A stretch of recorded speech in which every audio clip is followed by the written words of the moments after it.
बिस्मिल्लाहिर्रहमानिर्रहीम। अस्सलाम वालेकुम वीवर्स, उम्मीद है आप सब लोग खैरियत से होंगे, ठीक ठाक होंगे। आज जो मैं आप लोगों के लिए रेसिपी लेकर आई हूँ वो हर घर में बनाई जाती है, बहुत कॉमन सी रेसिपी है, भिंडी गोश्त की रेसिपी। सो आज मैं शेयर कर रही हूँ आपसे वो रेसिपी जिस तरह से मैं अपने घर में बनाती हूँ। तो आइए चलते हैं भिंडी गोश्त की रेसिपी की तरफ। भिंडी गोश्त बनाने के लिए सबसे पहले मैंने यहाँ पर भिंडियाँ ले ली थी। उनको धोने के बाद मैंने उनका टॉप और बॉटम काट दिया था और उनको खुश्क करने के बाद मैंने यहाँ पे फ्राई कर लिया है। आधा किलो भिंडियों को पहले से ही मैंने हल्के से तेल में फ्राई करके निकाल लिया। अब यहाँ पे उसी कढ़ाई में मैंने तकरीबन 3 पकाने वाले चमचे जो है वो तेल के शामिल किए हैं। उसमें मैंने ये आधा किलो बीफ का हड्डी वाला गोश्त इस्तेमाल किया है, ये डाला है और थोड़ा सा गरम मसाला लिया है, बहुत थोड़ा सा, जिसमें 1 दालचीनी का टुकड़ा, 3-4 लौंगे और 5-6 काली मिर्चें शामिल थी। अब मैं इसको गरम मसाले के साथ भूनूंगी और फिर मैं डाल दूँगी अदरक लहसुन। अदरक लहसुन मैंने 1.5 टेबल स्पून इस्तेमाल किया है। अदरक लहसुन के साथ गोश्त को जब तक भूनेंगे जब तक गोश्त और अदरक लहसुन का पानी खुश्क नहीं हो जाता।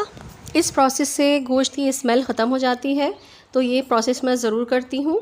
देखिए अदरक लहसुन जो है वो दानेदार सा हो गया है और पानी बिल्कुल खुश्क हो गया है। अब इस स्टेज पर मैं प्याज और टमाटर का पेस्ट इसमें शामिल कर दूँगी।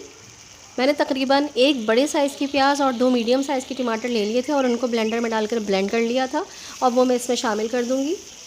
और अब मैं इसमें शामिल कर दूंगी 1 टीस्पून लाल पिसी हुई मिर्च, हाफ़ टी स्पून हल्दी और हाफ़ टी स्पून ही मैं इसमें धनिया पाउडर डालूंगी और 1 टीस्पून मैं इसमें नमक शामिल कर दूंगी। नमक आप अपने हिसाब से डाल सकते हैं और मिर्चें भी आप अपने हिसाब से कम या तेज़ कर सकते हैं। और अब मैं इसमें थोड़ा सा पानी शामिल करने के बाद इसको गलने के लिए रख दूँगी। पहले मैं तेज़ आंच पे इसको पकाऊंगी और जब इसमें उबाल आ जाएगा तो मैं इसको कवर करके हल्की आंच पे तकरीबन 40 से 45 मिनट तक के लिए ढक के रख दूँगी।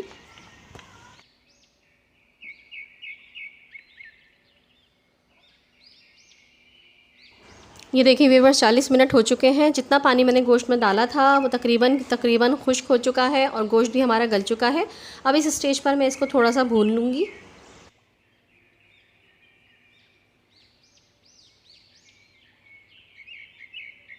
ये देखिए गोश्त भी भुन चुका है। अब मैं इसमें वो भिंडियाँ ऐड कर दूंगी जो कि मैंने फ्राई करके रखी थी।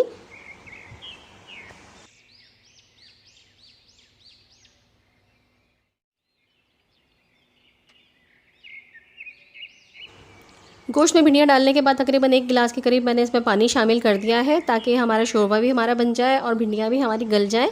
आप जितना शोरबा रखना चाहते हैं आप उतना पानी इसमें ऐड कर सकते हैं। इसमें डालूँगी 1 टीस्पून भुना हुआ कुटा हुआ ज़ीरा और 1 टीस्पून ही मैं इसमें डालूँगी गरम मसाला। गरम मसाला मैं होममेड इस्तेमाल करती हूँ। आप मेरे होममेड मसाले की अगर रेसिपी देखना चाहते हैं तो मेरे चैनल पर आप देख सकते हैं। इसके अलावा मैं आई बटन में भी लिंक दे देती हूँ। अब मैं इसमें थोड़ा सा हरी मिर्चें डाल दूँगी, 4 से 5 हरी मिर्चें मैं इसमें शामिल कर दूँगी और इसको बस हल्का सा मिक्स करने के बाद एक उबाल आने के बाद मैं इसको ढक के हल्की आंच पर गलने के लिए रख दूँगी।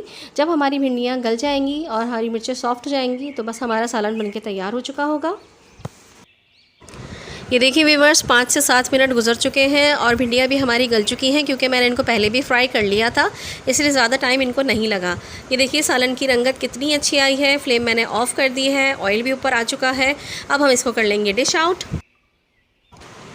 ये लीजिए व्यूअर्स, भिंडी गोश्त हमारा बनके तैयार हो चुका है। बहुत ही लजीज़ और बहुत ही मज़ेदार भिंडी गोश्त बनता है। अगर आप इसी तरीके से बनाते हैं तो बहुत अच्छी बात है, अगर नहीं तो मेरे तरीके को ट्राई करके ज़रूर देखिएगा। इंशाल्लाह ताला आपको इस तरह से भिंडी गोश्त बनाने में भी बहुत अच्छा लगेगा। अगर मेरी रेसिपी पसंद आई है तो मेरी रेसिपी को लाइक और शेयर ज़रूर कर दीजिएगा और अगर मेरे चैनल पर आप पहली मरतबा विज़िट कर रहे हैं तो मेरे चैनल को सब्सक्राइब कर दीजिए और बेल का आइकन प्रेस कर दीजिए ताकि मैं जब भी कोई नई वीडियो अपलोड करूँ तो नोटिफिकेशन की सूरत में आपको सबसे पहले उसकी खबर मिल सके। इसके अलावा आप मुझे फेसबुक पेज और इंस्टा पर भी फॉलो कर सकते हैं, लिंक्स मैं डिस्क्रिप्शन में दे देती हूँ। चलिए तो फिर नूर को इजाज़त दीजिए, अपना बहुत ख्याल रखिएगा। नेक्स्ट रेसिपी के साथ फिर हाजिर होंगी। अल्लाह हाफिज़, अल्लाह निगहबान।